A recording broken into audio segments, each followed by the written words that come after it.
बच्चों देखो question number 11। इसको समझने के लिए पहले मैं आपको एक छोटा सा चीज बताता हूँ। केमिस्ट्री की कार कौन है मालूम है? H2SO4 को मैं केमिस्ट्री की कार बोलता हूँ। क्यों मालूम है? इसमें 2 हेडलाइट है, एक स्टीयरिंग है और 4 व्हील्स है। नहीं, अब मान लीजिए आपके पास एक कार है, 100 ग्राम उसका वेट है, तो इसमें क्या क्या आएगा? एक हेडलाइट आएगा, ठीक है, एक स्टीयरिंग आएगा, एक हेडलाइट कहां से आएगा? 2 हेडलाइट आएगा, एक स्टीयरिंग आएगा और 4 व्हील आएंगे। ठीक है, एक कार में तो इतनी चीज होती है ना, खिलौना वाली गाड़ी है ना 100 ग्राम की। तो मान लीजिए खिलौने वाली जो गाड़ी है उसका वेट 100 ग्राम है और उस एक गाड़ी के लिए वो क्या टुकड़े टुकड़े में रहता है, असेंबल करके एक कार बनाते हैं। ठीक है, तो उसमें एक कार का वेट इतना है, तो इतने एक कार बनने के बाद उसका वेट इतना आता है, असेंबल करने के बाद एक कार का वेट आता है 100 ग्राम।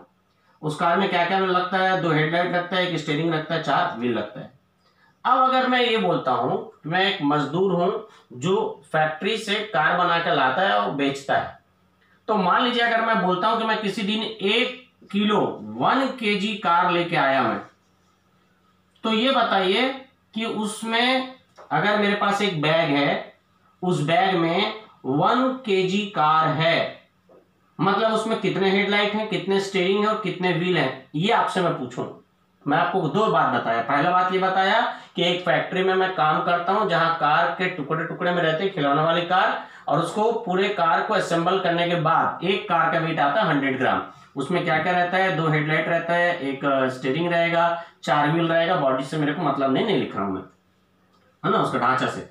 तो अब मैं बोला कि एक कार का वेट इतना होता है। यदि मैं किसी दिन अपने बैग में 1 kg कार लेके आया, इसका मतलब उस बैग के अंदर कितना व्हील होगा, कितना हेडलाइट होगा, कितना स्टीयरिंग होगा, ये आपसे पूछा मैं। तो आप सबसे पहले क्या करोगे?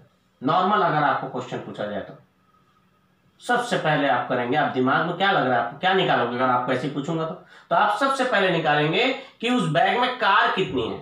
अब आपको मालूम है कि एक कार का वेट 100 ग्राम है, तो 1 kg मतलब कितना? 1000 ग्राम। तो 1000 ग्राम में कितनी कार हो गई? 10 कार हो गई। तब आपका काम सरल हो गया। आपको तो मालूम है कि एक कार में 2 हेडलाइट होता है, तो 10 कार में क्या हो जाएगा? 20 हेडलाइट हो जाएगा। एक कार में एक स्टीयरिंग रहता है, तो 10 कार में 10 स्टीयरिंग हो जाएगा। एक कार में 4 व्हील रहता है, तो 10 कार में 40 व्हील। तो जैसा आप क्या किए, पहले कार की संख्या निकाले, वैसे यहां पर आपको क्या करना पड़ेगा इस क्वेश्चन में? पहले आपको नंबर ऑफ Na2CO3 मॉलिक्यूल निकालना पड़ेगा। जो गिवन मास उसमें कितने Na2CO3 के मॉलिक्यूल्स हैं वो आप पहले निकाल लीजिए, उसके बाद फिर काम सरल। क्यों? आपको क्वेश्चन में दिख रहा है Na2CO3 का फॉर्मूला है, इसमें कितना सोडियम दिख रहा है आपको? कार को मिटा दीजिए आप, सोडियम कार्बन ऑक्सीजन 3 दिख रहा है। एक मॉलिक्यूल में कितना सोडियम दिख रहा है? ये जो नीचे लिखे रहता है सबस्क्रिप्ट, ये नंबर ऑफ एटम है। तो इसमें 2 सोडियम है, 1 कार्बन है और 3 ऑक्सीजन है। तो 1 मॉलिक्यूल में 2 सोडियम, 1 कार्बन और 3 ऑक्सीजन है। तो अगर आपके पास 10 Na2CO3 के मॉलिक्यूल्स हुए तो ये कितना हो जाएगा? 10 × 2 मतलब 20 सोडियम हो जाएंगे। यदि गिवन मास में इतना आपके पास Na2CO3 हुआ, मतलब एक में 2 सोडियम है तो इतने में 20 सोडियम, एक में 1 कार्बन है तो 10 में 10, एक में 3 ऑक्सीजन है तो 30 जो है ऑक्सीजन आ जाएंगे। ठीक है, तो सबसे पहला काम आपको क्या करना, समझ में आ गया? हम लोग क्या बोले कि एक मॉलिक्यूल में 2 सोडियम है तो 10 मॉलिक्यूल में 20 सोडियम है। एक मॉलिक्यूल में 1 कार्बन है तो 10 मॉलिक्यूल में 10 कार्बन है। एक मॉलिक्यूल में 3 ऑक्सीजन है तो 10 मॉलिक्यूल में 30। कहने का मतलब कि number of sodium atom molecule का दुगना है, number of carbon atom molecule के बराबर है, नंबर ऑफ ऑक्सीजन मॉलिक्यूल के 3 गुना है। जितना मॉलिक्यूल उसका उतना उसका 2 गुना सोडियम, जितना मॉलिक्यूल उतना ही कार्बन, और जितना मॉलिक्यूल इसका 3 गुना ऑक्सीजन होता है। तो अपना सबसे पहला काम होगा नंबर ऑफ मॉलिक्यूल्स कैलकुलेट करना। चलिए देखते हैं अब क्या होगा। पिछले क्वेश्चन हम निकाल चुके हैं। Na2CO3 का वेट नहीं निकाला तो देख लीजिए। Na2CO3 सोडियम का वेट 23 होता है, 2 सोडियम है, फिर 12, एक ऑक्सीजन का 16 होता है, कार्बन का 12 लिखा 3। ये हो जाएगा 46 + 12 + 48 50 60 106 ग्राम। ठीक है, ये मोलर मास इसका मतलब हो गया 106 ग्राम ऑफ Na2CO3 कंटेन्स कितने मॉलिक्यूल्स? इतने Na2CO3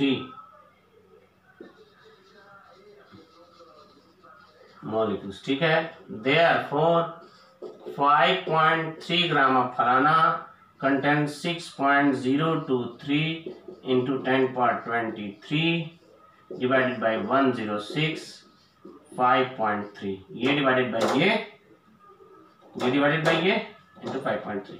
इसको सॉल्व कर लेते हैं, कितना आ रहा है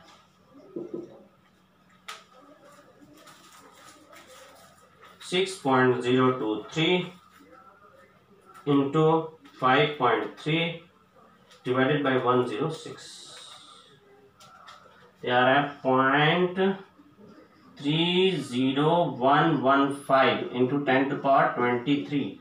इसको आप साइंटिफिक नोटेशन में लिखते हैं, इसको आप 10 गुना बड़ा कर दीजिए, इसको 10 गुना छोटा कर दीजिए। ये मतलब आपके पास इतने Na2CO3 के मॉलिक्यूल्स हैं, ठीक है, इतने मॉलिक्यूल्स। अब क्या हो गया, नंबर ऑफ सोडियम एटम्स, हर एटम का नंबर पूछा ना, number of sodium atom is equal to 2 into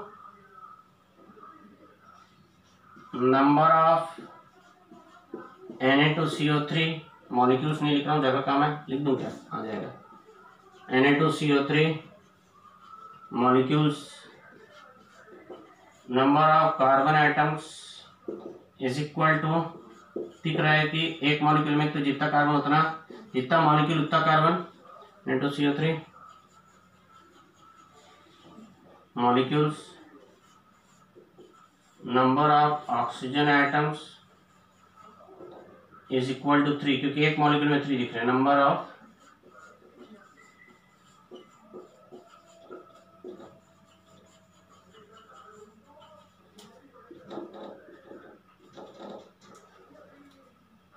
two, तो नंबर ऑफ मॉलिक्यूल्स कितने हैं 3.0115 इंटू 10^22, ठीक है। इसको सॉल्व करेंगे तो 0 3 2 6.023 इंटू 10^23 सोडियम आ जाएगा ना, और ये आ जाएगा 3.022 आएगा, सॉरी इतना सोडियम, इसमें इसका इंटू करेंगे तो ये इंटू 10।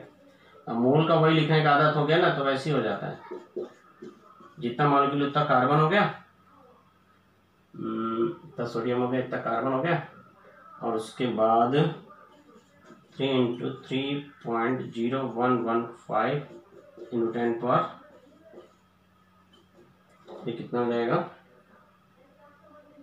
मैं ना इसको फास्ट कैलकुलेट कर लेता हूँ, ठीक है।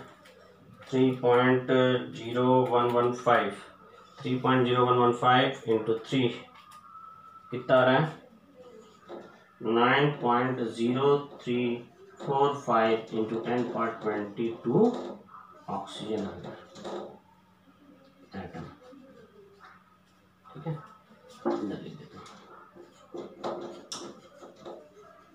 ठीक।